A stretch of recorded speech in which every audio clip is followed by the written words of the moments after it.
You are watching the Fayetteville Government Channel.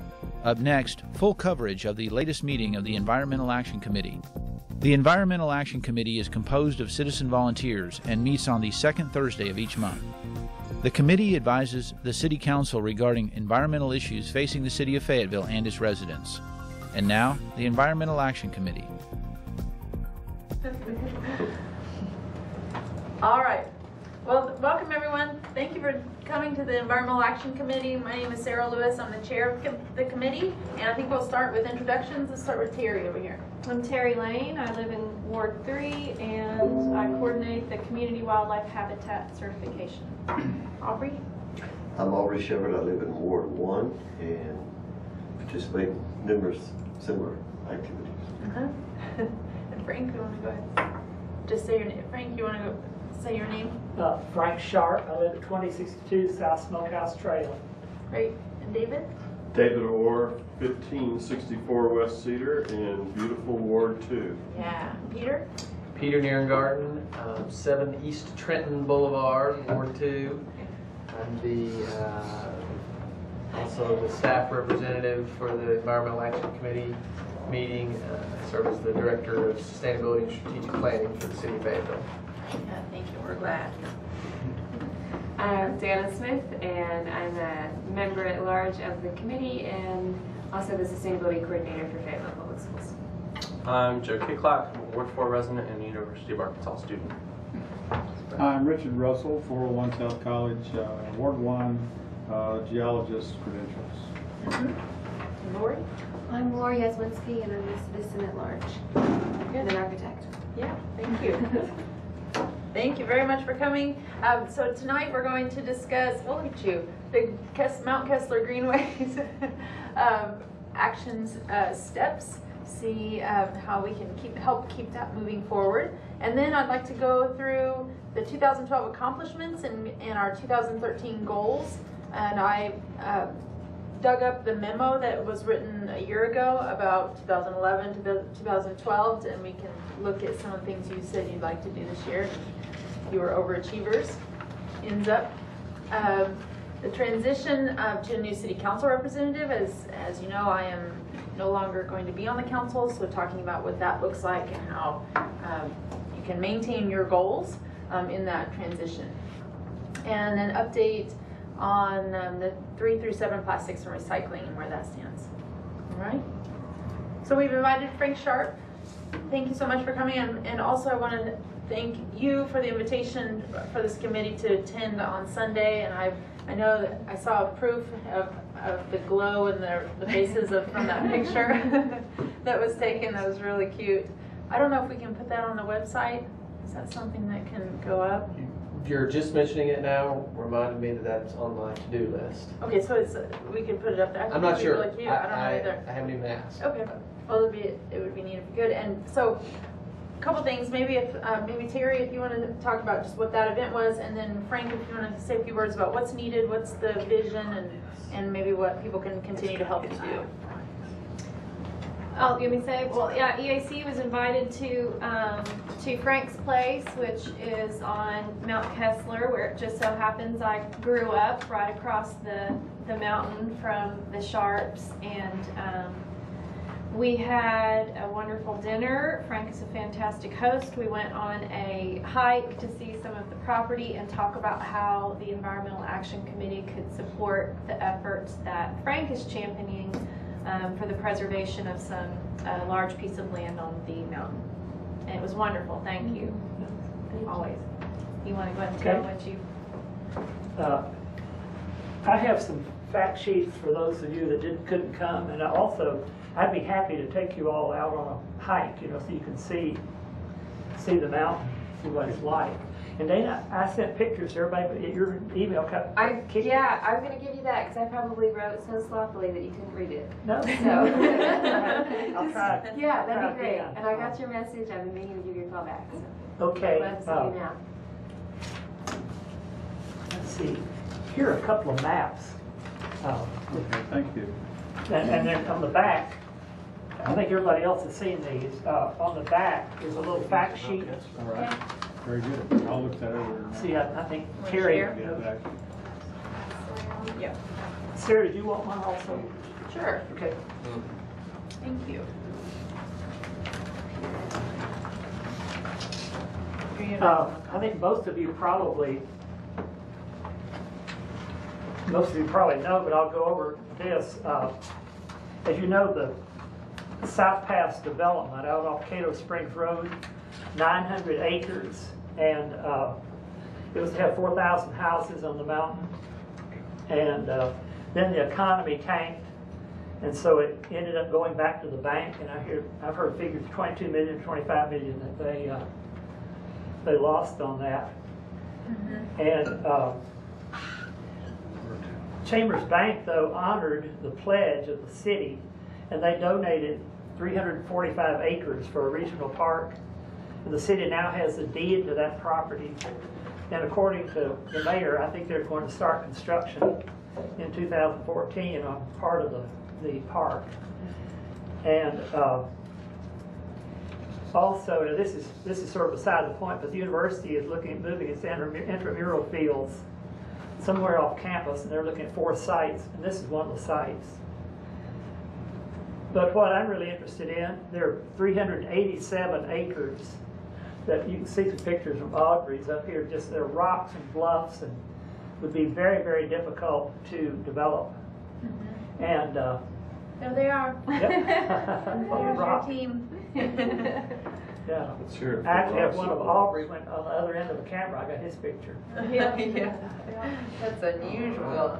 But what I'm looking at is trying to keep that 387 acres in its natural state. It's got 8.5 miles of natural trails that were built by the Ozark off-road cyclists. And they're used constantly by hikers and bikers and runners. And Chambers Bank is willing to sell it at a real discount from what it was a few years ago before the bust. And I'm looking at the possibility that the University of Arkansas and the city could own it jointly, and it would could be set up something like the Walton Arts Center, where the city owns half or part of it jointly, university owns part, and there's a board made up of members of university and city, but also there are large members from people like OORC, Ozark Off-Road Cyclists, and Nature Conservancy, Fat Natural Heritage, different user groups. And that's worked well under an interlocal agreement for the Walton Arts Center for 20 years. Yeah. And the only criticism I've heard early on was we were talking to the university, and some of the people said, well, we built those trails, what happens if in the future some other administration closes them? So I really feel it should be owned by the city and the university, so there's public access and it could never be cut off. And I know that there was talk about classroom, like science, outdoor classroom Right. opportunities. What I call that 387 acres is the Mount Kessler Reserve. And it would be a combination of an outdoor classroom and outdoor recreation, plus there's watershed protection. It's Kessler splits between the Illinois River watershed and the White River, going into Beaver Lake. It's a divide. And that would save actually about 200 acres going into Beaver Lake, maybe 220 something. So another thing as far as the university is concerned is like the biology department has 6 peer universities. They're trying to reach the same goal, the same level, and they all have outdoor reserves. And also it can be used by the school system, the same way Lake Fayetteville is used. And anyway, that is the project, and I'm in the process of doing a report that I hope to give to the city at some point, university at some point, and some private foundations and some private individuals also that might be able to we're trying to raise the money to buy it. And I'll be happy to answer questions. I'll also be happy to give some tours, that you had seen at Peter's. Been on it half a dozen times, I guess. Actually, just twice. Was that all? All right. I've still got the bruises and scrapes to prove it. It's really rough. mountain bike. We used to mountain bike up. You didn't up take there. the baby on that trip. No. One thing, those the 8.5 miles of trails are very rough, dangerous trails. And if this comes to pass, I can see some intermediate trails between these difficult trails going down to your regional park for kids and people my age to use. Can I make a comment? Frank and I were kind of talking about this booklet that he's putting together. He's got a lot of different groups and entities and organizations that are writing their letters of support, university professors and all the different groups. And then he has a real nice format that he's putting it into that includes some pictures and a text box and then your actual, the letter. And so how would we go about if the EAC was going to support this? Would it be We could do a resolution as a group during the meeting, and then I would ask Frank, like, what's the most useful to you? Is it something written? As far as the city is concerned, a resolution, I've already, I think, gotten a resolution from the Urban Forestry Advisory Board. Okay. They've been out on a tour, and they drafted a resolution. I haven't heard, they brought it up last night, I think, at their meeting. I haven't heard.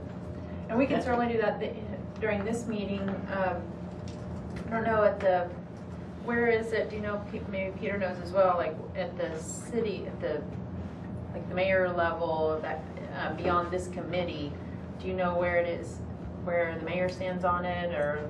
I do. Okay. I talked to him about probably a month and a half ago. I'd say he's 110% for it. And I would see the role of like the urban foresters, this committee, Parks and Recreation Advisory Board, and said, yeah, we support it, and then you'd have to say it's up to them to raise the money if they can. I mean, I know there are a lot of priorities in the city, so I think this group could just say we would like to see it, but then it's up to the city and the university and the private people to raise the money. Well, the city already owns 345 acres, right? 245. 245. So that. But that'll be mainly soccer fields. That's on the flatter part, right on closer to Cato Springs Road. Is it 245 or recreation? It's 245 or 345? 245. 245. Okay. Yeah. And the owner of the 387 acre reserve, as you call it, is Chambers Bank. Chambers Bank, right. I would be willing to take a stab at the language and put it into that format. I just don't know how and the timing on it. So as a group, we can do a resolution during the meeting, and what I'm wondering is that then if we could write something that could go in your report. Okay. This wouldn't have to be done tomorrow. I mean, so those of you who have not seen it might want to come out and see it. But maybe Terry could draft something, or that's pictures. That's the best picture. Really good pictures. Aubrey, you're just gorgeous. Yeah. But maybe you could draft something and look at it next meeting and see what you thought. Because this is going to take quite a bit of time. But So the resolution isn't necessarily the wording; it's just to say that. Right. As a group, we could resolve to write a letter of support. Oh, okay. And so, are there other questions? Yes. Yeah, what part, we didn't leave your property on the trail yet. I'm sorry? Did we leave your property when we were on the trail Sunday, or? No, you were on my property, Jane Steele. That's another thing. This 387 acre outdoor classroom is actually probably more like 1,000 acres because they're adjoining property owners that allow people to come on their property. Yeah. So right now, Aubrey, the trail we went through our place, another neighbor, Jane Steele's place, and then we didn't get as far as South Pass. And we didn't go up as far as Barbara Warman's either. Well, now Barbara's, we got offers another of Barbara, almost touched her place. We almost. I'm sorry, could you use volunteers, like University of Arkansas students? Could you use University of Arkansas student volunteers to help you with this?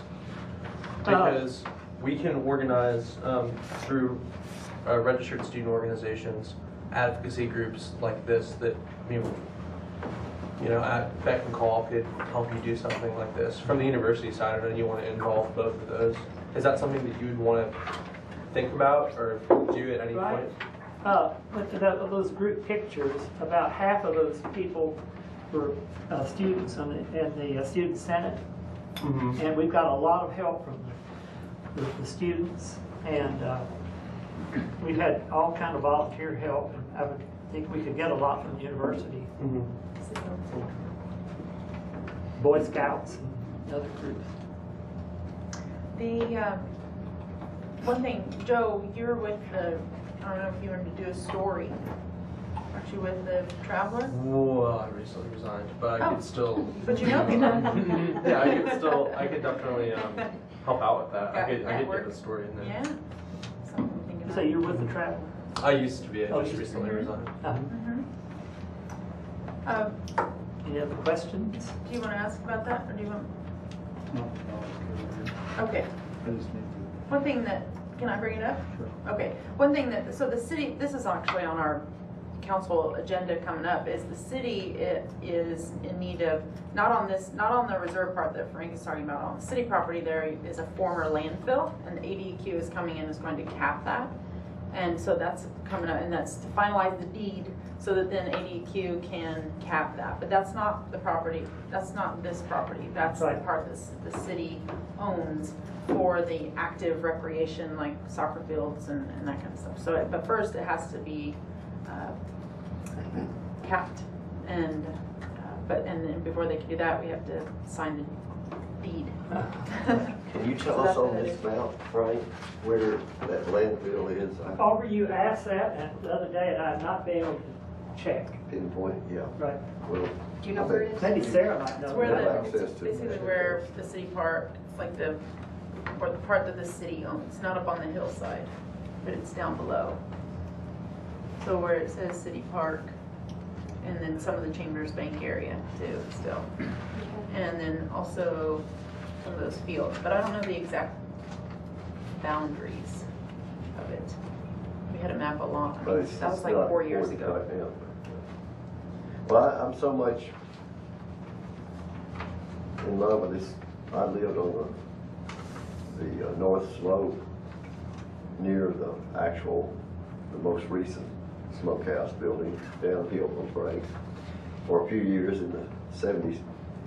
And I would propose that we promise to complete a resolution and send it on to the city council as our recommendation and go through the steps with Frank on this.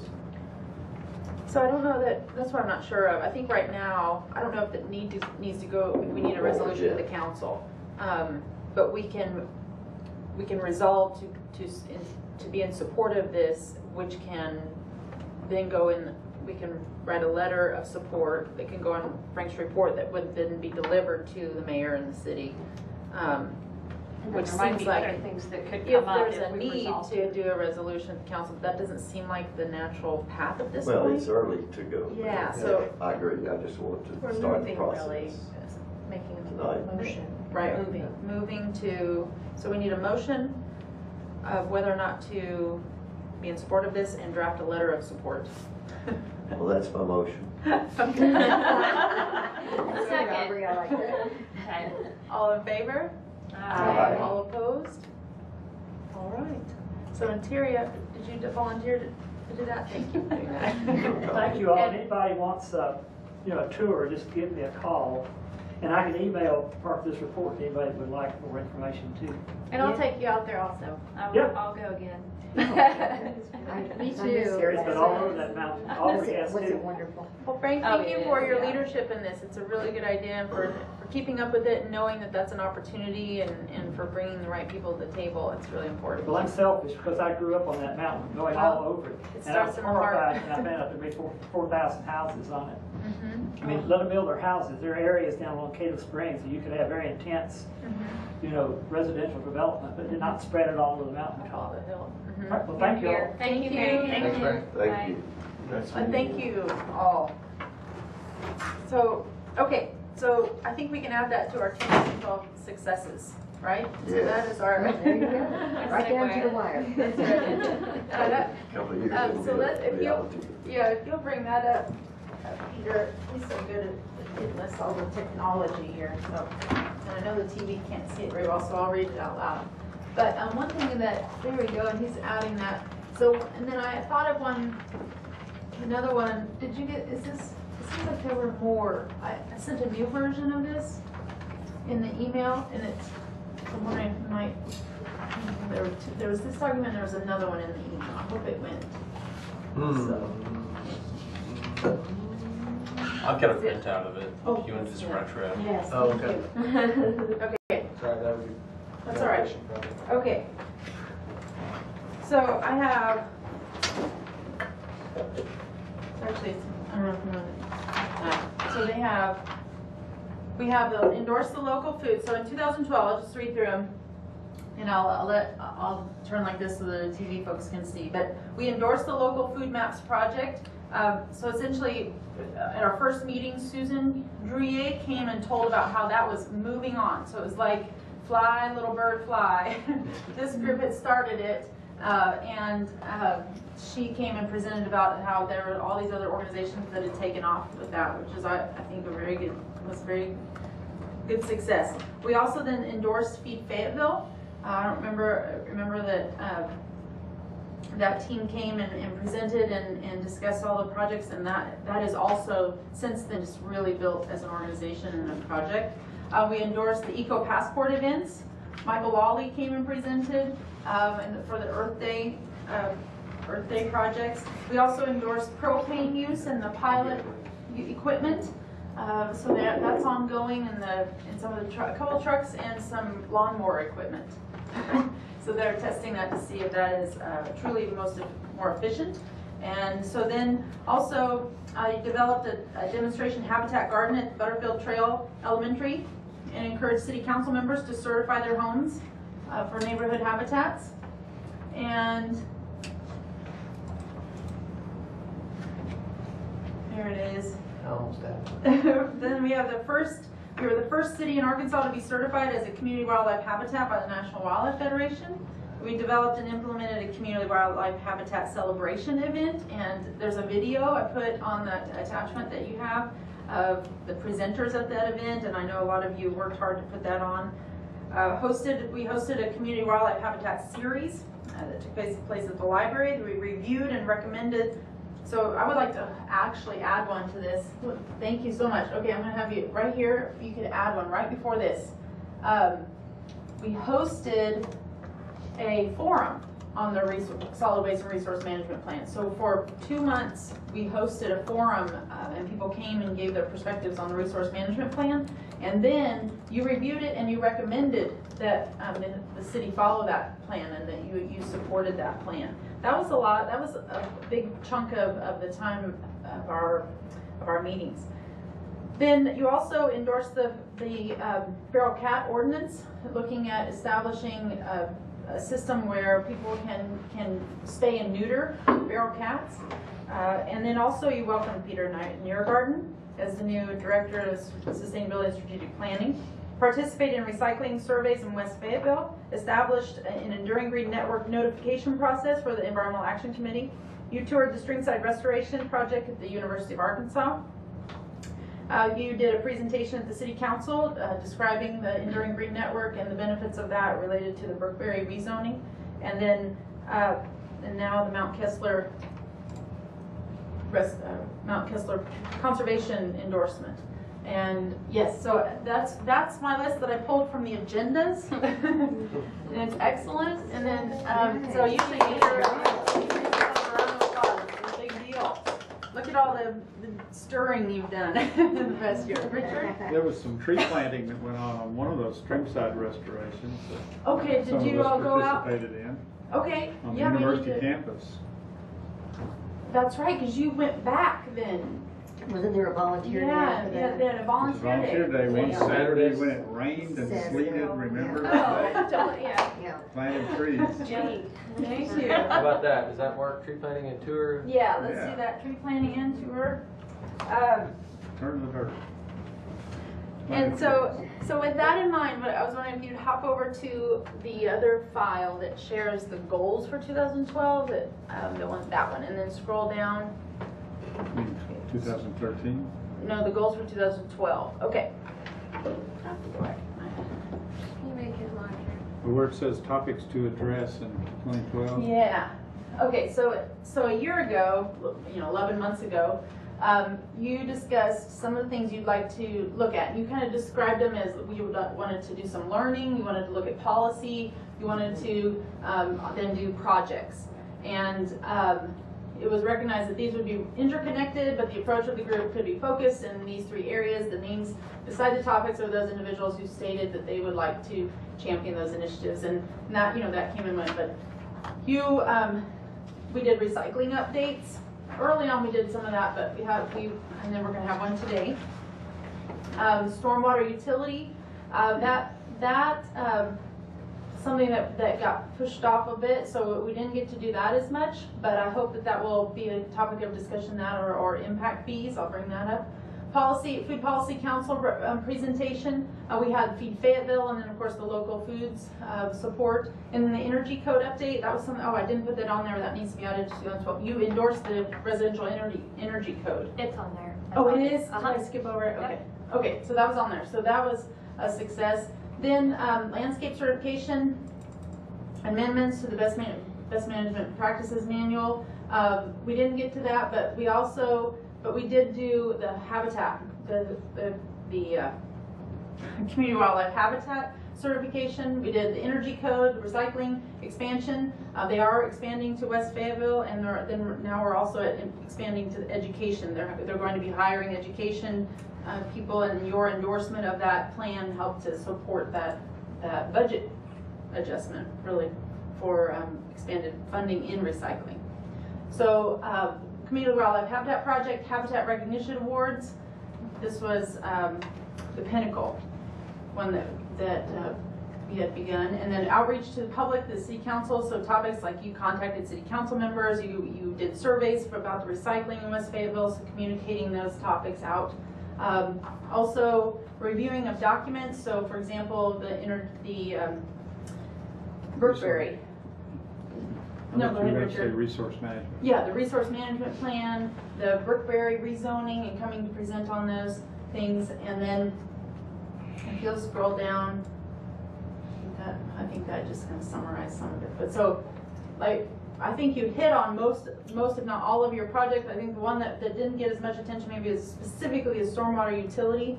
We didn't have a lot of the political will for that, and there was a lot of there's some legal issues with it, so it's something to think about moving forward. Is there another way to build in incentives to get developers to choose low impact development? And it may not be a stormwater utility, it may be looking at establishing impact fees, but then you reduce those if they use low impact development.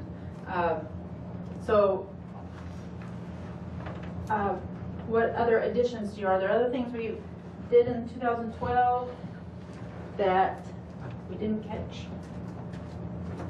I hope you feel good about what you accomplished. It's a big deal. It's a lot there for a small group, and committed citizens. Committed citizens. You know what they say about a small group of people making a difference.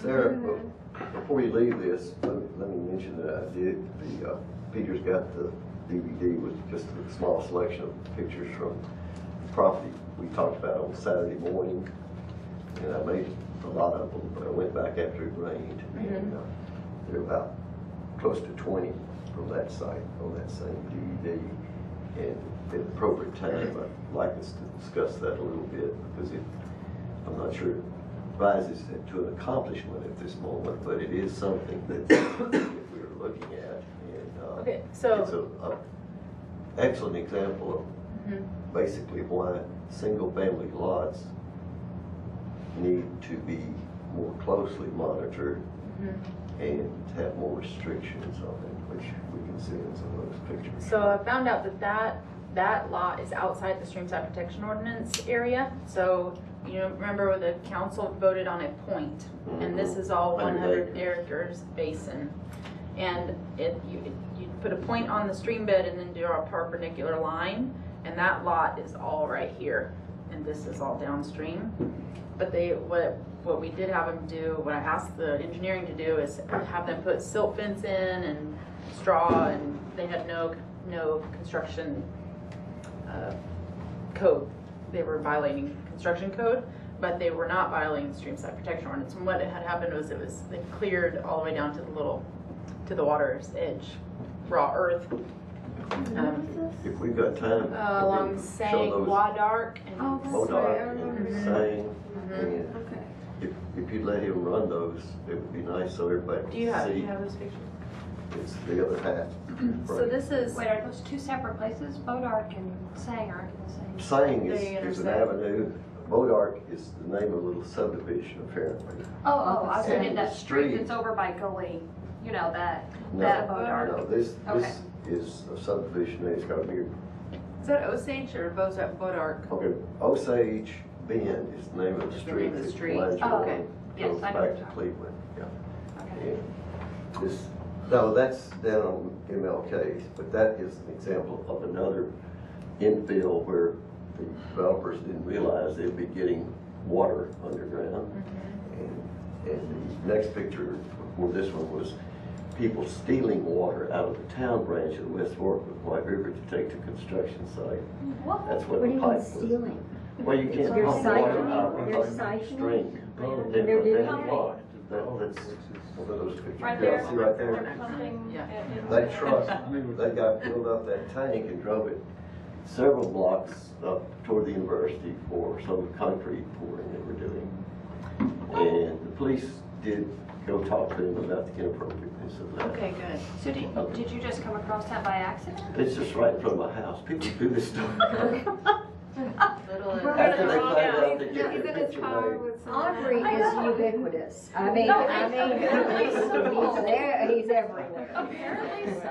But that's the stream crossing in front of my house. It's like a Wow. bat signal. One of the things that you had mentioned in your goals is to have community outreach and helping people understand what your options are. So I think that's something you could think about is how do you educate people to let code enforcement know if they see something strange, Exactly. like it's okay to call the non-emergency police number on a Saturday if you see construction going on in what you think is a Streamside Protection area, and they'll come out. They're not going to put their lights on, and they're going to come out and say check on it if there's something going on. So if there's a code violation, it's okay to report that, even if you think it might not be. The incident was specifically mentioned at our Monday morning staff meeting.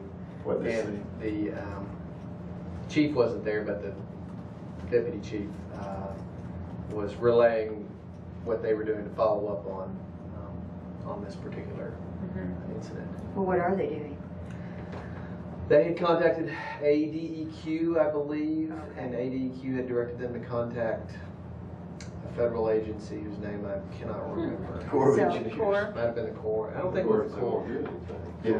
So can they be fined for this? Because isn't what they're doing not paying for My water? my Yeah, I mean, who recollection. thinks that's appropriate? I don't think I I can don't. I mean, I go. think that's stealing. Yeah. Yeah, my recollection on what the ADEQ told them is that there wasn't anything from their perspective, code-wise or law-wise, They weren't that he was dumping. breaking. Because they weren't dumping, they were just taking. But that they had directed the police to this other agency, and they hadn't been able to make contact with that other agency yet. But Fayetteville doesn't have a code on that. I mean, there's nothing we can do as a city. Not to my knowledge, no. Aubrey, what did he do with the water?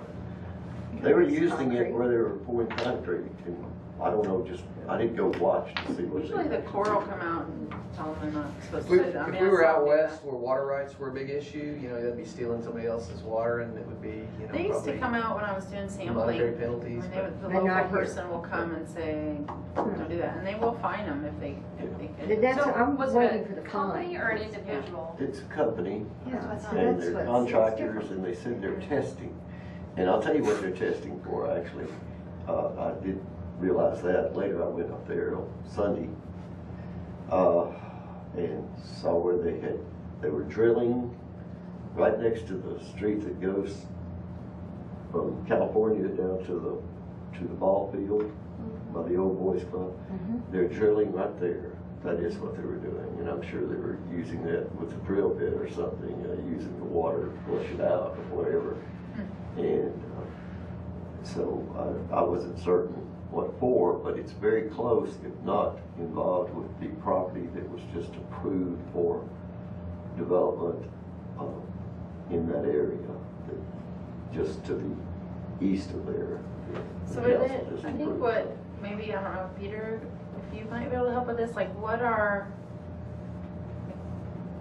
maybe just find out what are the options for these kinds of things, and you know, it's like at the city level. Yeah. I think Saturday you're mentioning what Aubrey did, and she called the police non-emergency.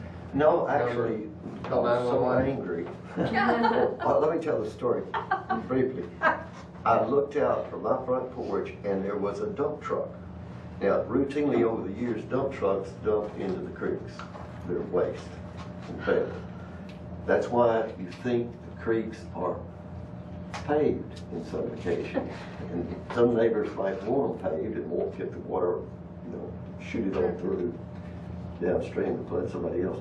But anyhow, that's why I went back in the house, got the little card out of my computer and got it in the camera and toddled down there. And by that time, the dump truck, I mean, the cement mixer had left. And I saw no evidence that they dumped anything there. They might have been thinking about it before I started down there with the camera. I don't know. But they just went somewhere else. But anyhow, the guy had that pump in there. Yeah. And so he started getting it out when he saw me taking pictures, and we had a polite conversation. That may be the best thing to do. And I decided to go ahead and call Just show up with your 911. camera. Could I make a That time of day. And I know it was inappropriate, and I apologize to the cops, but they took it quite seriously as Yeah, I think something that's they should be looking at. Mhm. It could have been dumping more concrete, other But you chemicals. also can't that go take in. I think, and that's water out of the, I mean, you just. No, you No, can't. the people are told they cannot pump it out. Okay, so County Extension would tell you this if you said, I want to water my garden out of the neighborhood creek. You'd be told, no, you can't do that. right. So just to hold on there, David. One thing I want to just try to think about is, so we're talking about our achievements from 2012, and now thinking about goals for 2013. And so if this is something like, I'm not sure how to frame it, but if it's something we want more information on, or if you want to have maybe the stormwater, maybe have Sarah Reed come and talk about what are our options for these kinds of things, or Chris Brown maybe. Yeah. Because And not just like think about where things stand, but then what would you like to see, like what can be done that would give Chad Ball at Code of Compliance a little more leverage if they see something like this. Right. I think you named most of the players associated with who to notify. Yeah. Engineering, code enforcement, the police if it's the weekend. Those are sort of the key. Could I give you just one quick example of how this whole system is broken down? Last Wednesday, right after the rain, the highway department contractors that are relocating the water utilities along 265 were right down in Clear Creek with a track hoe. Yeah.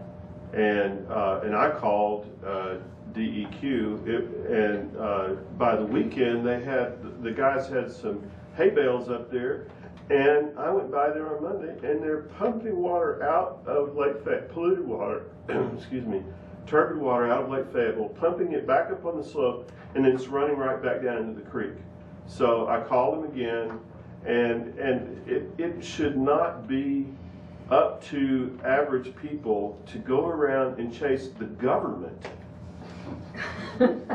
Why do we not even have a government that follows the law? Yeah, and that has been just an Yeah. 265 because you have Fayetteville that has better expectations, It's but ridiculous. the state is just behind. But the city ought to be kicking the state's butt.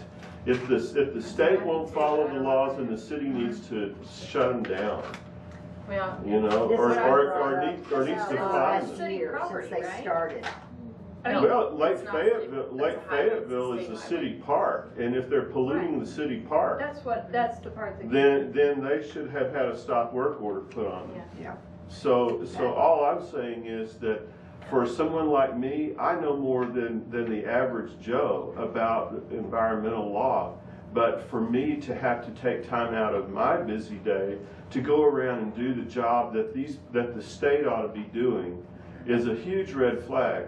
Now, it's obviously not the city's fault that happened, But the city is, this city is probably by far the most environmentally aware city in this state.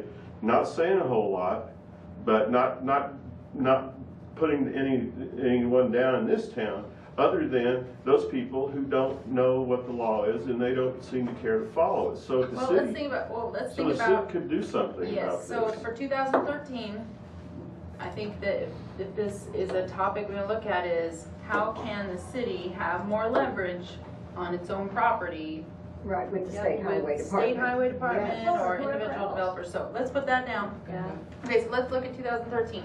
Some of the things that have come up as things that you have been interested in are plastic bag use in the community, green infrastructure workshops, policy for reclamation of failed developments within Fayetteville, and I would like to add to that on the number 3 bullet, Peter, is failed developments, but also big, wide open parking lots.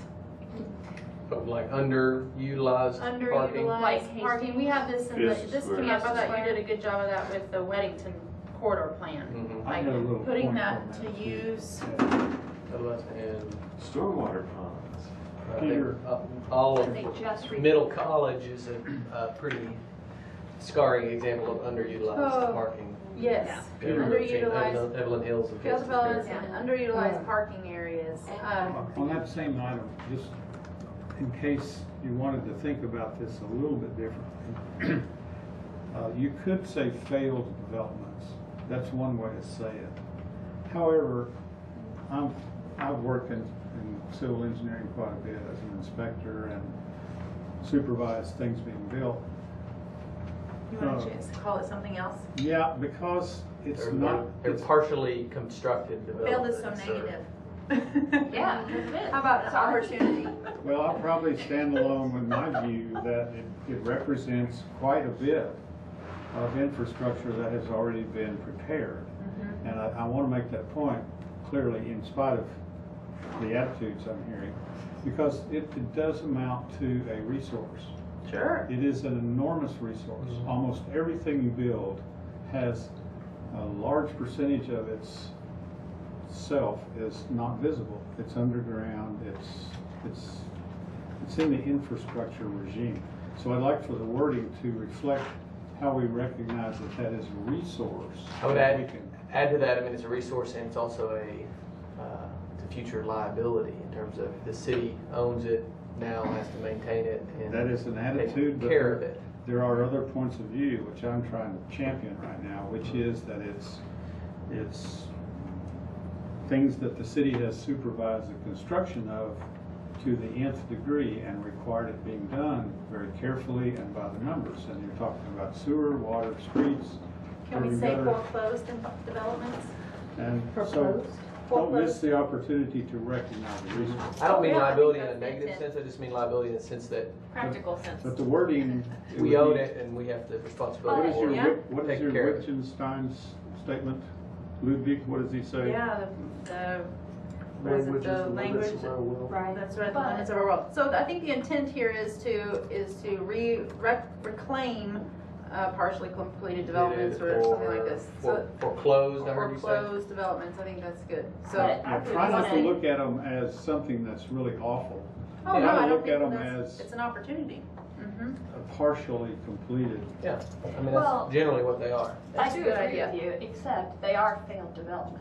The development did not go through, there are no buildings there are no people living there, and there's been a huge economic impact to those failed developments. So our banks have suffered, our building industry Agreed. suffered, because, so I would, So turning that around is the You intent. wouldn't, no, I understand that, but as there far is, as your plan of action, you wouldn't go in there and start removing all that, would you? It depends on what it is. I don't know. Yeah. What's happened? I'm talking about So what this Give me an committee could do example. is, sewer, storm sewer, electrical, curb and gutter, surface prep, red dirt for streets. It's an enormous expense, and it's quite a bit of stuff has been done. absolutely. I think that- ideally you use as much of it as is practical, you know, Yeah. and salvageable, depending on the level of. Well, it was developed for an Yeah. intent, which is what? To build houses. Or some of them are So commercial what is the, developments. let's see, if there's as a, well. if there's a development that's just sitting there and there's all this infrastructure, if it's owned by, it's still owned by someone. And until that, you know, what the city can do and what this committee could do is advise the council to rezone something.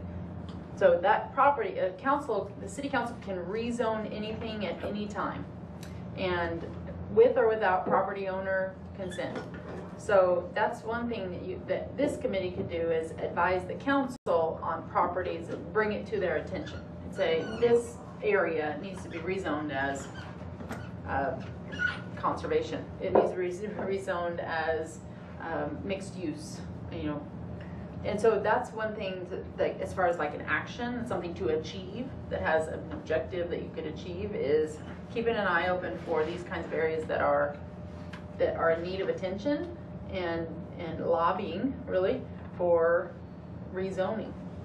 Were you thinking of encouraging other developers and business owners of claiming or purchasing this land and using the existing infrastructure for their, instead of a new development, absolutely, raising new how could land, the taking city something that's make already it cleared? appealing to the next developer to say, well, look, this is already done. This has been started here. How could we give you encouragement to go ahead and develop? Incentive. You could work with the chamber too, get their attention on, you know, like you can be a convener of people's attention on a project. So, okay, so that's a topic, seems like there's a lot of interest in it. Reduce styrofoam use in restaurants. This is... I added that. That's Peter's. Thank you from out for of doing town. that. I like it. I like that too. I hadn't seen much styrofoam in 9 years in Oregon. Really wonderful. Guess Oh, what? it's just embarrassing. So it kind of goes, it's a Popular similar initiative as the first one, it seems. Pardon me? It seems like it's a Oh, similar yeah. initiative as far as like the process maybe. Not that you don't need to combine them, but I just mean it's kind of along similar lines. Impact fees for stormwater management and new development, incentives for LID, I added that one. This is something if there seems to be some pushback on a stormwater utility. Some other communities are having trouble with that, but that's what I'm being told. So I think that's whatever needs to happen, there needs to be incentives to choose low impact development. And so, and then this is something to speak up at meetings related to projects that affect enduring green networks. Now that you have a notification process in place, this includes the council, but it may mean other meetings, and all it has to be is just help them think about things. I think Aubrey does a super job at this. You come and you talk about things that are important, and that topic may not have ever been thought of before you came. Now, sometimes it causes a change in the vote, sometimes it doesn't, but at least it becomes part of the decision criteria. Maintain Fayetteville's Community Wildlife Habitat Certification. There are needs, you have to get so many more houses and host a speaker series, and so there are certain things to maintain. You don't have to have as many to get the whole, like they did the first time, but maintaining that certification. And so that was did we put that on our successes? I hope so. I don't think we did. We didn't put the fact that is part of the Environmental Action Committee's The role. ongoing commitment. Yeah. This. That's but see, Peter, one in the ordinance, this, in order to become a certified wildlife habitat community, that program had to have an owner, and the Environmental Action Committee is the owner of it. And so it is one of the roles. Yeah, and it's not shall, but it's may. Like the Environmental Action Committee may continue the certification of the Community Wildlife Habitat Program. Who do I need to invite to my house to get it rolling with that? Oh gosh, I was supposed to email that out. I've been pulling It's a link. Japanese honeysuckle and throwing it out of my backyard, and digging holes and planting native plum trees. And Awesome. It's a link. I was supposed to do that, and I didn't do that. It's just to resend that to everybody. It's a link, and you click on, and one of the questions it'll ask you is if you're controlling invasive species on your property, and you can click yes, and a bunch of other things, I'm sure. And then you submit it online, and you get certified. And you can get a little fancy sign or a really engraved sign. Yeah. Which I looked for the really fancy one like Yeah. you have. I couldn't find it. I need to help Yeah. you find that. Very expensive. They How are. expensive- How expensive are they? Honeysuckle gets big enough and you can't pull it out of the ground anymore, you know. Are you using the weed wrench? One's 50. I'm using a shovel to chop the roots right out. Or the weed wrench at my house? Agent No, Orange. I got it Big Douse. stuff. I got it figured out, I think. It's a lot easier. Kelly, That's what it well, Kelly Joel tied a big rope around it and then tied it around he has a big crank on the front of his truck and backed out of the driveway. Pulled the whole roof all out of it. Yeah, that'll do. It worked, it'll do it. Weed wrench will get some. Hopefully. I really wish I would have seen Yeah, that. it's pretty much. Did he have silk fence up? Stranger. Yeah, no, there was no worries. All right, how can EAC learn more about environmental water protection? And this looks like it's being added. I was trying to capture that last topic. Oh yeah, about the streams. Enforcement or Overlay district enforcement? I think it's Whistleblowers.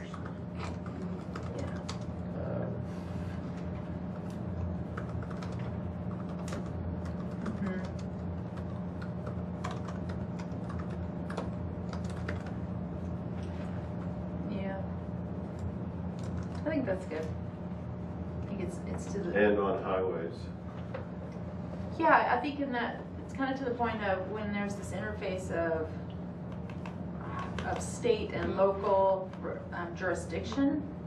What are the and I think that David, you make a good point. Like, how can we be supportive of our city council and staff to draw the line and say, you know, we won't go into this cost share agreement unless you do this, you know, and that's what that is. It's a cost share agreement, and so like maybe a resolution saying city goes into cost share agreements with. And big fines. That's the only thing those contractors understand. Yeah, that's what I agree Big with that. And fines. it's contractors, so. On the state of Arkansas, know. we just voted to, you know, fund all of this new highway construction and all these things. So the state has just kind of endorsed the continuation of all these projects, and so it's going to stick around. It's not Yeah, going it's to be not done when crossover's done. It's never Regardless, goes. you know. But I think it's a really good goal. And so like in the action, I think would be, again, you remember you are advisors to the council, and you can also demonstrate your, like being supportive of the mayor and standing up for the city's But I property, find, you know. I found community that with the, you know, there were problems from the beginning when the highway department came to 65. It was, And I I found called that- over and over as well. I know, and I found that there was no recourse for it. Yeah. I mean, there were people all over the place, and the city council was involved too, and it was finally, we can't do anything. AEQ, I remember, said they have a permit, like, they have a permit to do whatever they want. And that's So they basically, have a permit to draw water out of Lake Fayetteville? And, Well, no, and they don't right have- before the hurricane came through, they ripped out trees You wanna pass it? and dug a ditch all the way down through that mixed master area on 71. So they have, and they have not put any kind of erosion controls in it. And when you drive out there on North College towards the mall, look off to your left, and you'll see an open ditch that drains directly into Mud Creek. That's why they call it Mud Creek, I suppose.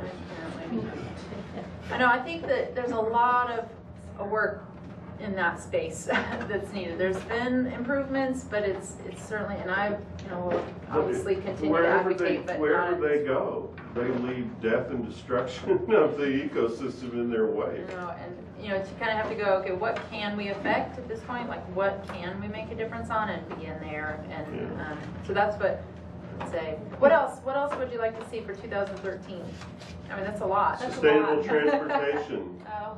Yeah, I think. I don't know if this is the right body, but the city does not have a body to deal with a sustainable, comprehensive transportation plan that addresses the need for sidewalks, bus systems, crosswalks, and implementation for streetcars and a light rail line. We don't even have any control over what Razorback Transit and Ozark Transit do in terms of their routes. Okay, hold on. And are there other I think it's a very good point. I think we have the Trails and Transportation That's Committee. called the Active Transportation Committee, and Committee. that's a recreational So maybe we committee. could also then get that improved. So that's the topic. What else? Burning, open Okay. burning. Hold on, David, I need to hear from the sorry. committee and then I'll hear from the public. Thank you. I don't think we have any food things up there this year, do we? Or for next year, I mean? We've Have had, to go. you know, we've It done was food on, things. it was on Just wanna the make sure. list for this year, and I can tell you that it is a project that my group is be actively working on starting in January.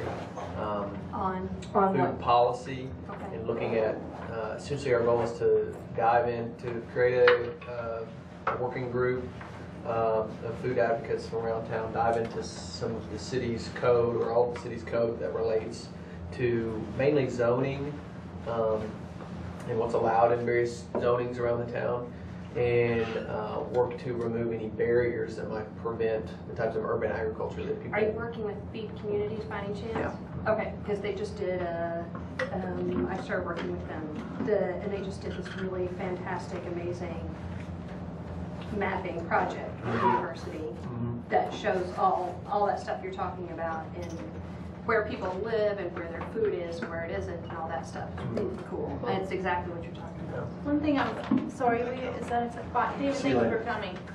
But it'll definitely be something I think that'll be available for this group to show support for. So if we want to add to the list, I think it'll be an easy. There was a food thing I Check heard for us to about get it, it. and maybe I'm So what is it called? behind the curve a little bit on understanding some of the initiatives about food, but my daughter, who has lived in Vermont quite a bit, talks about a way where people can invest toward farmers, pay forward towards farmers, growers of food, whatever you want to call them, and then they qualify for product throughout the growing season from the people. Community supported agriculture. CSA. So that's something we're all already talking about. I think there's a few around here that. Is there anything being done that way here? Pardon me? Are things being done like that There, here? my mother-in-law's in a local CSA. Yeah. There's several of them. She Yeah, gets there's- food yeah, twice a they're week listed in from, that local or food every guide. 2 weeks. Well, and I think, so for the food policy, this would carry on from a goal that many of you had from before, that we had the Feed Fayetteville and we supported that, so then to come back with that in other ways, I think would be good. And then, one thing I would like to add on there is recycling. There's still a lot to do and helping with the education. I know Peter's really involved with that, so if there's support for that, that will. Absolutely. I think back to the food policy too, something I'd be really interested in. I think that there's a few different avenues with the policy. I'm so glad to hear that looking at what are the barriers to urban agriculture, but also I think looking at the overlap between food policy and green infrastructure, talking about edible landscaping or things like how can food fit in with some of these other And land use, like food policy and So- land use. Yeah. We don't have a good zoning. This is something that I know that I talked with the mayor about, and then it kind of got swooped up in the campaigns and election process, and then the year was gone. And so I know that that's been on something that to have. Right now, it's either your agricultural zoning, and that's like field, row cropping, fields, all you can have is, there's not a very good local community garden zoning. Or are we seeing some restaurants that grow right there on their properties, like Greenhouse Grill. Greenhouse Grill and the Thai place a little farther out? What's the one on? Is there a zoning issue with that? No, but there is, there's just not a good match. So if someone has 2 acres, has 3, let's say they have 2 acres in town, and they want to have, this is happening on Garland, right there, what's the Tricycle Farm. They are, it's wonderful, but their land use, they're worried they're gonna lose it because it's not the right zoning and they don't have, so, I mean, they're not. Have they been but it's- threatened? No, but I think that they, generally the growing of food crops is fine in most of our zoning districts. Where it starts to get questionable is with animal husbandry. And then if you want to start selling any of that, what you're producing on that land, then you might run into zoning conflicts as well. And that's some of the stuff that we're gonna dive into. Those are the kind of things. Figure out where there's barriers and what we can do to remove those in a way that makes sense. Now, we can still have 5 chickens, is that correct? 4. It's 4. Oh, 4. That may be something we may Oh, look we're at. gonna have to get rid of the chickens. We may look at that number also. Are you allowed To to include a rooster, everybody. Pardon Are you me? allowed to keep no roosters? Bees? These have to be high I don't, within city Four. limits. I don't know that there's anything that would prevent you from doing it. I know a few people who do. Yeah, they do. No, I wasn't sure sorry. if it's Yeah. And just so you know, the one thing we really want to be careful about is we don't create more problems than we solve by doing this. So we don't want to, dive into or restrict anything that, Oh, yeah. I makes think it that more difficult. all of this is learning first, Yeah, right. right? So if sometimes a topic on there may just be you invite someone from Tricycle Farms to tell you about where their observations are with policy, and they're here and they say everything's great. Right. And we don't need any We don't help. We need just anything. need you to tell people to grow more food. And but if you're interested in learning about it, then invite them to come talk. Yeah. And absolutely, don't create a problem where there isn't. Right. I do, on the recycling, want to learn more about what happens to 3 through 7. Okay, that's the next topic on the I'll tell you in a agenda. minute. So- One more thing related to food. I think Yeah. there might be another synergy related to the community wildlife habitat. You were mentioning edible landscapes, and just in starting to do some cursory research on what we want to put back in our yard. We've been looking at a lot of the native edibles that are out there. There's quite a few plums and various other What I'd like to do before we move on here is,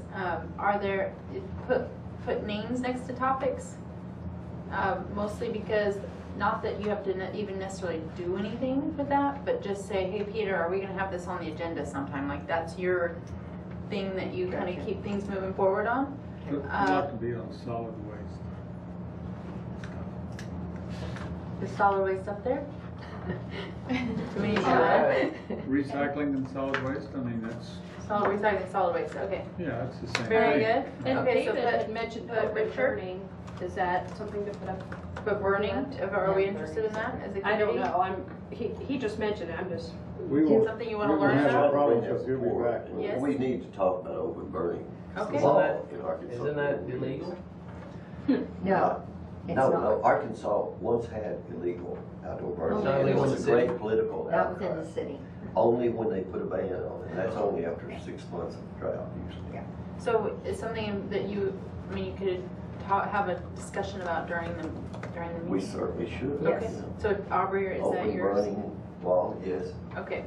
and, Support for food policy? but support for food policy should include discussion of the relationship of infill as it's being done, and the fact that the best soil for community gardens and private gardens is in the old prairie yards that start a few blocks down here. Richard's on the edge of that, and Well, keep many that, others. I'm gonna And keep that us rolling here because we're we're- running out of time. We're going absolutely clashing with those two And this policies. is that land but use discussion. You've got to have the soil Put our protected. rule out. I agree. Infill. Thanks. Well, this, yeah. Put me on that one too, please. What's number 2? Me too, food I policy. can't see it. Oh, Peter, Richard's not on the committee. Richard is. Which one? Richard? No, Oh, No, David. no, it's not. Reduce plastic bag use. Who wants to do that? Me. Terry and Angie? And I'd like to put that, like you said, with the styrofoam, Yep. because I The think two there's are actually going a on. chamber program. And then I. All Yeah. right. Angie. Yeah. Okay, so let's go ahead and put those next to each other. Sort of. Yeah, you could even combine them as far as I'm concerned. which two? Plastic bags and styrofoam. I think there's probably a way, since they're kind of happening in similar places. Same category. We're doing work Okay. at UA with that right now. Cool. Good. Okay, green infrastructure workshops was brought up last time. I should be on that. That is, what that does is help maintain the community wildlife habitat. It does. And so can we combine those? Do you see where it says maintain Fayetteville's community wildlife habitat and green infrastructure workshops? But it also goes along with the, well, speak up on projects. I guess that's a little different entering green network. But yeah. Please put me on that one too.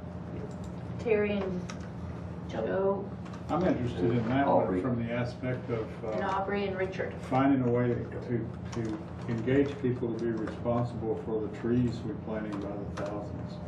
To actually adopt a tree and stay with that puppy for 5 years and commit to it. Oh, can I add one to our, I know this, you know, this takes us into 2014, that's fine, but urban, the urban forestry report showed a decline by 1 point, our urban canopy has gone down. 1% in 8 years or something like that. Can that be, I think an urban forester presentation to this group would be really good about that. The big report they just did was wonderful, and it talked about the economic value of our tree canopy, and it relates to what you're talking I'd like about. to hear a report from them on how successful they were at keeping alive the trees. Putting you on they there so that you planted. can All right, stay on top what of I'll it. do, I'll stay on that between now and then, maybe that can be on the agenda. Do you- Okay, Do you think they would have numbers of how many of their trees they planted in the last year that they've they have successfully kept really, alive? they have all the numbers, it's really good. I don't know. Because it was an appalling summer for newly planted trees. Yeah. Yeah, I don't know. Okay, let's get through this. Speak up at meetings related to projects that affect the Enduring Green Network. That's kind of Should be everybody. all. I would be more of a resource on getting the map and going and That's looking. for sure. Lori, she did a great job, right? Yeah. What about impact? Yeah, let's put Lori on that for sure. And I'm also interested in the policy for reclamation of the for Yeah, forest development. me too, Of the since what? I'm the advocate of that one. The second one, reclamation of. Lori? yeah, it's LORI. Listening. I'm trying to think of the word, inactive. Good idea. Okay, yeah. Anybody else Failed. interested in stormwater Oh, the stormwater. fees besides Sarah? Oh, Angie, I was, Yeah.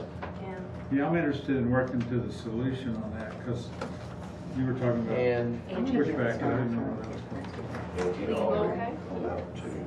So Hot Springs got sued, so our, everybody's nervous about it. Okay, then how can, so learning about the person, so we need someone that can, and maybe Peter, can you do this? How can EAC learn more about the environmental water protection and pollution wall laws and yeah, kind of educating the group about just the options? yeah. Does everybody know their thing? and will you put me on food policy too, please? I do. Okay. Send Yeah. it out. Is there any interest Yeah. in the comprehensive multimodal sustainable transportation?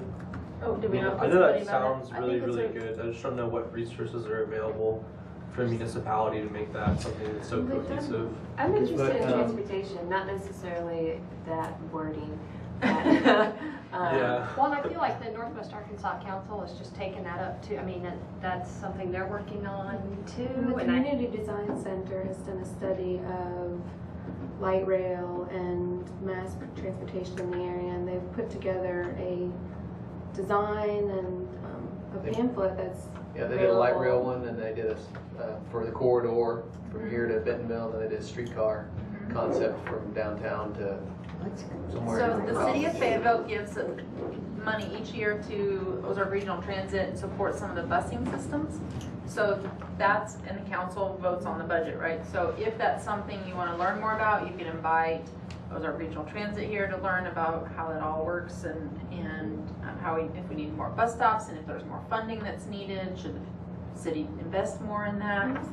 Are there trails needed to Yeah, connect I the would bus like stops? to know more, because I get the impression that Ozark Regional Transit doesn't have a lot of wiggle room. No, they're pretty squeezed. Yeah. and we voted So- against adding more vehicles. or funding that. So maybe that you're learning, so something, like, remember last time, I thought that was really good, you looked at things you wanna learn about, things you wanna do for policy, and things that you wanna do as projects, and that might just be first thing, you're just gonna learn. Well, I think too that ties in, I think learning about that, alternative transportation, but also we're talking about especially the highway department is working on this huge 265. There aren't any bike lanes, there are sidewalks, but that's another thing to think about in these partnerships with other transportation departments. It's not just what are they doing during construction, but what type of. I mean, I think that if this committee Yes. took on this Yeah. idea of advocating for Fayetteville demanding its I wanna- rights I wanna in do those that. kinds of I agreements, mean, that it's is a just hard thing. but at least to bring it to the table and say, this has to And be don't let go of it. discussed. I mean, it does have to be And when you discussed. think about 265, I mean, if there were gonna be any place in town where there'd be bike routes, it should be there. I mean, there's so many trails and so many places. In and out of it, yeah. You know? Although I don't want to ride a bike on 265. So that's Peter that's gonna bring, so maybe that goes beyond water and environmental protection, but just, it's that one, how can EAC learn more about? So really, it's called the Codes state like highway code, department. it's a relationship there. That's a very difficult relationship, but There maybe. is not a relationship. I don't know, that's Learning almost. as well. Learning. And then, I was gonna, Dana, do you wanna help us make sure we have something about transportation?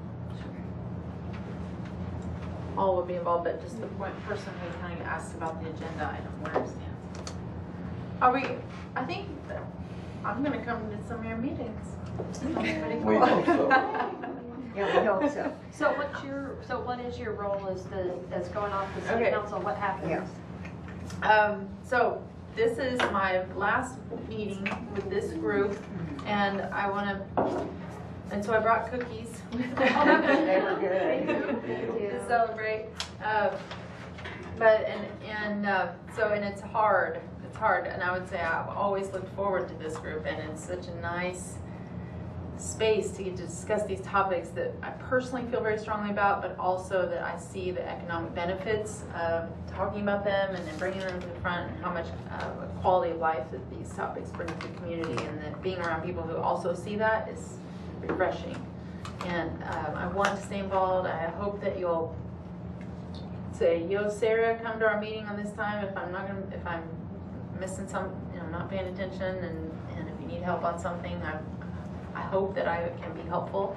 I'm still sticking around. I'm just not going to be on the council. And maybe I will run. I don't know. But thank you so much for the opportunity to get to serve with you, and thank you for the opportunity to serve as a council member and get to be on this committee, and to the mayor for letting me be the chair of the committee. And So, Can I say something? I was gonna say this to the end, but since you're saying this now, I just wanted to say, I know if everybody agrees with me and can chime in, that you have that rare combination of qualities that it's gonna be impossible to replace on this committee as a leader and somebody who has the education, and she has such a good educator, and the sense of diplomacy and keeping us on track, and passion. Yeah. Yes, you're an inspiration, and I'm sad that you're leaving. I'm happy for your next chapter, and I know that we will miss you. yes, we will. thank you very much. We couldn't have asked for anybody better to chair. Thank you. What else we have on? The good news is that Yes. Sarah's replacement, I think I'm allowed to say this.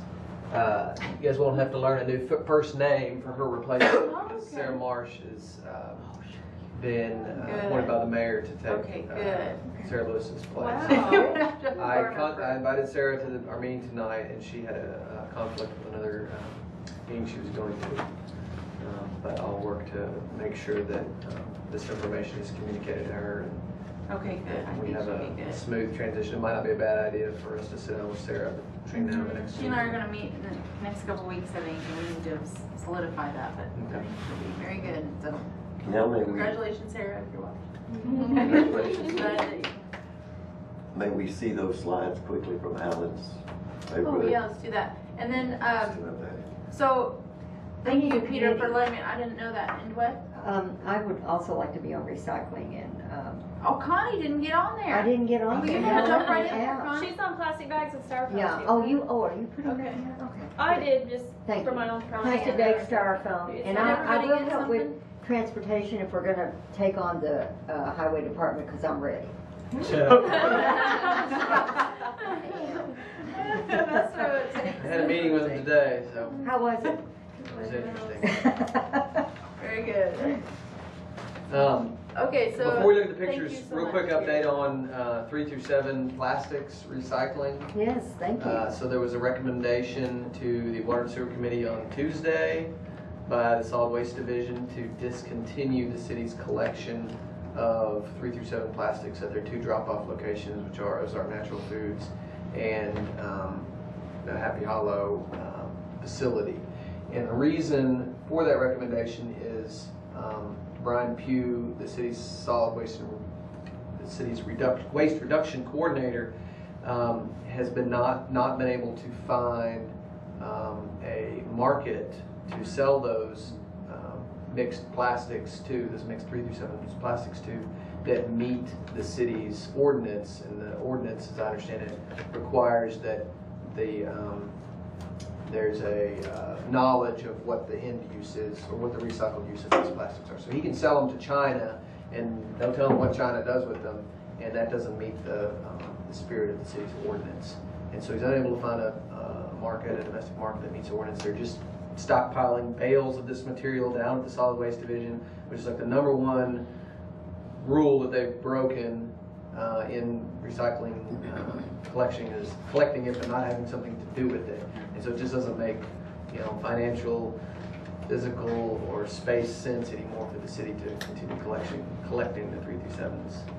And how does this relate to the boxes at home? It does not at all affect curbside recycling, because right now the city is only collecting 1s and 2s curbside, and they will continue collecting curbside. It only affects those 2 drop-off locations. And there's going to be signage that goes up after the first of the year that, states, like the same date, yet to be determined, likely end of January or early February, there will be no longer collecting those 3 through 7s. The discussion at the Water and Sewer Committee was, this was exactly why this Environmental Action Committee wrote that recycling resolution, saying that, if this is the case, then we need to be transparent about the fact that that's not being recycled. Yes, and that's what bothers me, is the transparency in other places. Let me just ask you a question. Okay, for example, Little Rock recycles all of it, but do they truly recycle it, or do people just think that that's being recycled, except for 1s and 2s? I cannot get a straight answer out of anybody on that. Yeah, I can't speak to what Little Rock does. I mean, they may have an overseas market. It's a contract. They may not.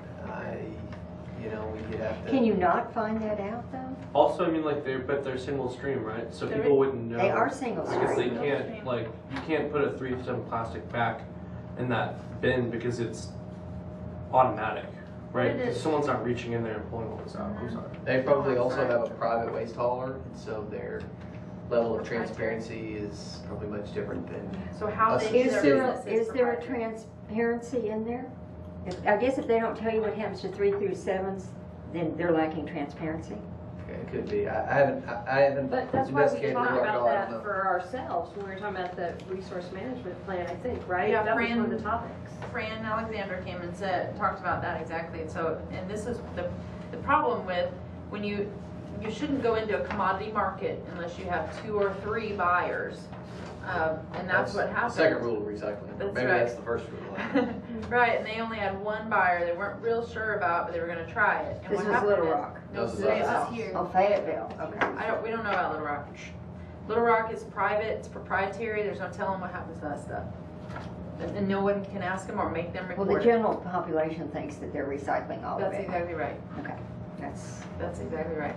And that's what the culture, just the support of Fayetteville has been. We want to know what happens to this stuff we think we are recycling. And this is what Fran had said, that when you get the public to get in the habit of recycling something, it's really hard to turn them back around to stop recycling that. Exactly. And that's where it's a lesson learned, I think, that I know Brian has talked about it, and hopefully that kind of lesson will say, okay, we have to have at least 2 or 3 buyers before we invest in that. And he's actively, I think, working to find that market, and I think once he finds 2 or more viable markets for that 3 through 7s, the city will begin collecting 3 through 7s. But well, I've been questioned about that as to why doesn't Fayetteville do 3 through 7, and because so and so does it and so does it. I want to know where so-and-so takes that stuff. That's a really My good interest, question. my interest All right. in that conversation is what is our core goal? Which the question comes to me like, do we want to not have it in our landfill? Is that our core goal? Or do we want transparency of knowing where it's going? If we can answer that question, then we can look at the question of, well, maybe somebody wants to collect it. It doesn't go in our landfill. We don't know where it goes, but are there pluses to that overweigh our desire for transparency? And that's why I want to be in that conversation. Okay. Because I think it's important to really look hard at those questions. Yeah, I think so too. And then, think about that. One of the things that came up is there was a buyer that was going to go not too far away and burn it. So they're going to burn the plastics downstream from us. And they said Generate electricity or right. something. And so, but that's a ton of air pollution too. And see, so that that's where you get into that the life suggests the cycle of the question to products. me is who owns trash? And that's one of the core questions that I like to think about is whose is it? I mean, if we're thinking of it as a resource and we're doing something really good and being transparent with it, but what is the ownership? I think that's really an interesting. I would add to your question core consider. goals. Is our core goal to increase our recycling rate, or is it to reduce our sort of our waste production volume? Well, there is a dollar figure on every cubic foot of it you take somewhere and bury it. Yeah. I mean, that's a continuing cost. So. Ultimately. Well, one of the things I've always appreciated about the city, though, and Brian certainly, and this committee has worked real hard, I think, to support him in that it's not just about it not being in our landfill. I have had the impression that our philosophy has been, we don't want it in anybody's landfill. Exactly. Like we're trying to reduce the impact on the earth, whether it's right here within city limits, or it's in China, or it's somewhere else, that we want it to be done well and right. And if we don't know the end use of it, then we can't balance that against which is worse, putting it in our landfill or what's gonna, or the impact it's gonna have if we don't know what it's gonna be used for, I would think. So the question comes back to ownership, like when does the city start owning it? Sorry, but that's how I think. Like, what about that Era detergent plastic container that I just put in my dumpster? It's gonna occupy all this space. It's some kind of useful plastic, but I don't think anybody wants it right now. So I think this is a very good discussion to add to our 2013 goals because there's a lot of passion behind it. And most important thing is all of these kinds of recycling is to get people to reuse it. You know, just the throwaway bottles can be used for weeks and weeks. You put it in the freezer and it freezes, and the next day you take it with you and it melts, thaws out, and you drink it. You don't have to buy but one bottle. You don't have to buy a 6-pack of those things to have several months use. Well, I think that this coming year, I'm excited about the education, investment in the education component of this, and I appreciate Peter leading that, and it's going to be really good. So, well, I want to respect your time, and again, this is a really exciting list, and I know that it'll be a successful year, and like I said, let me know if I can help, and I think I'm assigned to a couple things already. Absolutely, we'll see you at every meeting. Is it the third Thursday again? Is that second Thursday? I think. Is that okay if we keep that? Absolutely. Okay, we'll just maintain that. I think we have to tell. Did we tell Sandra? Did you tell Sandra that already? I didn't change it, so. Okay. Well, so if you just stay on call, you don't have to come, but then every now and then, just know on the second Thursday, you might get a text That's message. right. Oh, we need to ask Sarah about that. So January 10th is our next meeting on the second During Thursday. soccer When is season, you can fill in. January openings. 10th. That's Oh, Thursday. yeah. Okay, I'll be Stand-in? okay. Okay. Yeah. So thank you very much, and we have the next step is for sure Terry's going to write a letter. Yes, for Kessler Mountain For Greenways. Kessler Mountain Greenways is a specific action item, and then as far as the first meeting in January, is there one of those topics that you want to start off with? Kessler Mountain Greenways we could follow up on. Yeah. And Joe and I might have a report about the speaker series. I was just gonna email out tonight, but I mean, just the date. Okay, good. We'd rather do it in Well, January, maybe have the February. community wildlife habitat be on the agenda for how, you know, Okay. what the speaker series needs to look like. Okay. He's been helping me do the planning on the Good for speaker you. series. Oh, that's Good. nice. Cool. That's good. That's really good. That could be one thing. I Okay. don't know if that'll take up And a you're whole gonna meeting. send out the Aubrey? email on. Can we see the slides? Oh, yeah, and then let's Is that show the over slides. tonight?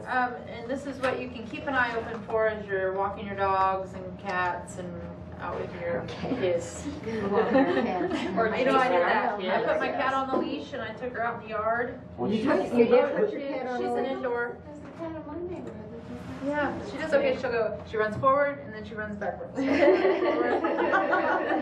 on a harness? Oh, the other Or half. does she have to be on a harness? Are we adjourned? We're not quite adjourned until we see these pictures. Please. These are Same the DVD, pictures behind Right there? the house where Yeah, they're not in the yeah, Streamside that's- Protection area. What's the general area First one address? is a little higher than that, maybe, but that's Off fine. the corner of Sang and Osage. So if you go to the bottom of Cleveland and intersect with Sang, you turn left. Okay. It's right by the synagogue, right? The temple. on beyond that, but It's near near that. the temple, yeah. Yep. There you can see the I'm gonna have the to get actual over here.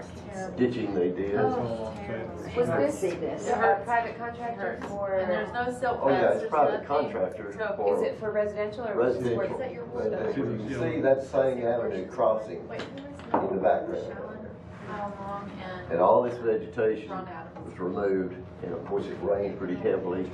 I didn't go early in the morning while it was still flowing big, but you can see that's a natural rain garden. It's a low place where several streams drain off the mountain. And of course, it was determined that it didn't become 100 acres until it gets to Alan Long's yard. But that's when we talked about the Streamside ordinance, we started out thinking it would start at the, wherever a drop of water hit the ground and started going downhill. But instead it's 100 acres before it goes into force, 100 acres upstream from a given point. So it's behind that vehicle parked over there, that's Alan Long's house, it's going to be on the council in Sarah's seat. And now they made up the order. But anyhow, this is a major drain that comes through there. There's one that comes from this direction and one on the other side of the property. So right down behind those machines is where they all converge. And it's a huge flow when there's a strong, heavy rain. And on the other side, I've got some pictures on here that show a fully vegetated area on the other side. And there's the other thing. The trees they None of them are left marked off. are not going to survive. Yeah. Just impacting, running that machine that near the, over the roots. That's a tree they left? Yeah, those are the ones to be protected. They've already taken it out. If there's a slide in there, Peter, that shows an aerial photo, there's 3 of them. You can spot it. But see, this, you can tell, this is something that. moist soil, seasonal wetland, where water goes back down into the aquifers, or at least into the nearest direction to get in the stream. The right. Where is it? The right hand. Is there a sign of who the architect or? No. One thing that you might think about when Okay, yeah, when you're these- tours yeah, for see the these- council. These or right here, These kind of areas, Oh. invite them on tours. those 3 at the end that show the aerial. City council tours. Peter, can you add city council tours to They're the TID goals? files. Okay, that shows Google. So this is what. This is the lot, Yeah, that's. Were they removed? not long ago. That's how many trees were removed from our canopy. We talk about the canopy How's that percentages, legal? you know, I mean, doesn't that 1% violate the tree ordinance? disappears pretty fast when you look at that. Yeah, all those trees are taken out. You saw that vacant space. Yeah, when but we are were they, looking. is that in accordance with our tree ordinance? Not really, but everybody gets, Sarah knows this because she's at every council meeting. They're constantly, what do you call variances. They allow people to do more. And developers know that if they bought 10 acres, they split it into lots. Each of those becomes a single family home and there are no significant rules That's on what those. needs to. And Could've done better. this, So that disturbed area, Aubrey, was that less than 1 acre? it's There are 1 acre lots there. it's approximately 1 acre, that neighborhood is. Doesn't stormwater requirements kick in at 1 acre? Yeah. I mean, you're supposed to have the silt fence and everything, they didn't. And I turned it in to the engineering, and I don't know, that was yesterday, so I don't know if there's been improvement today. Wow. But, you know, as We don't know the defenders development. of the environment, natural resource conservation, you really can never, you'll never in your lifetime be satisfied on regulations you see passed and then the likely enforcement. That's going to always be that way. So give, You know, tell us what it's like where you came from, how much better it is. Is it truly? We don't want to go there. So Aubrey, I'm gonna close our meeting, and thank you for Thank you. sharing the pictures. And if you want to go by and see it, it'll inspire you to maybe look at, is there a way to improve the tree preservation ordinance or something like that. So, but thank you everybody, and I appreciate it. It's been an honor to begin to work with you. So with that, we'll